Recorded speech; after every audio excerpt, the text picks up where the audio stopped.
வணக்கம். இன்றைய மாவட்ட செய்திகள். புதுச்சேரியில் கிடைக்கும் மது வகைகளுக்கு இந்தியாவில் மவுசு அதிகம். இந்தியாவில் தயாரிக்கப்படும் வெளிநாட்டு பீர் மட்டுமல்லாது வெளிநாடுகளில் இருந்தும் பீர் வகைகள் புதுச்சேரிக்கு இறக்குமதி செய்யப்பட்டு சுமார் 40க்கும் மேற்பட்ட பீர் வகைகள் புதுச்சேரியில் விற்பனை செய்யப்படுகிறது.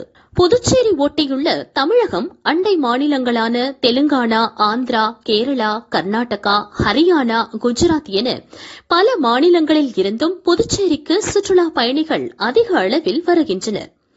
இதனால் இங்கு வழக்கமாக 2 லட்சம் கேஸ் பீர்கள் விற்பனையானது. தற்போது 3.5 லட்சத்திற்கும் மேற்பட்ட கேஸ் பீர்கள் விற்பனையாகிறது. அதிக வெயிலின் காரணமாக வழக்கத்தை விட 40% விற்பனை அதிகரித்துள்ளது. கோடைக்காலம் வந்துவிட்டால் மது பிரியர்கள் பீருக்கு மாறி வருவதால் பீருக்கு கடும் கிராக்கி ஏற்பட்டுள்ளது.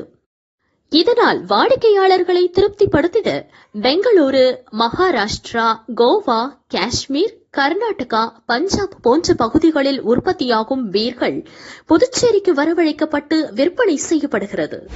மதுரை மாவட்டம் அழகர் கோவில் கள்ளழகர் கோவிலில் சித்திரை திருவிழா கடந்த 19ஆம் தேதி காப்பு கட்டுதலுடன் தொடங்கியது.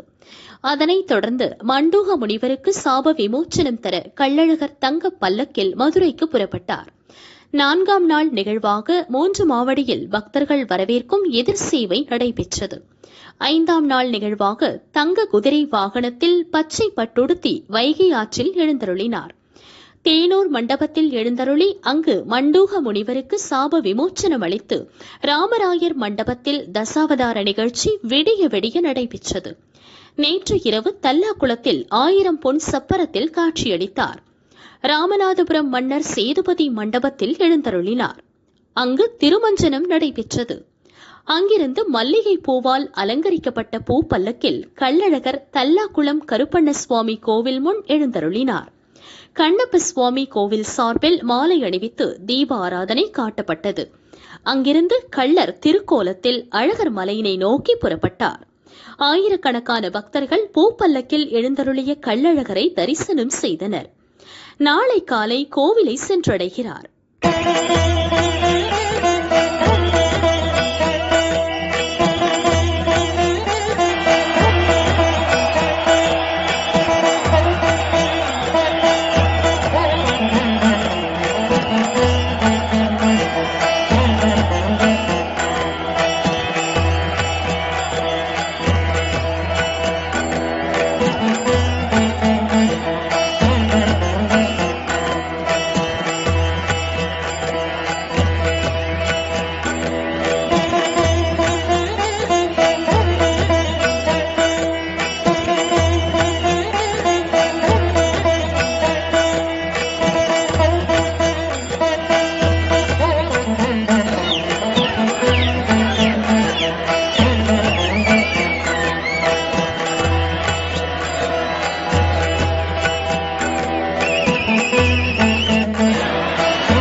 ராமநாதபுரம் மாவட்டம் தேவிப்பட்டினத்தை சேர்ந்தவர் முகமது பிலால்.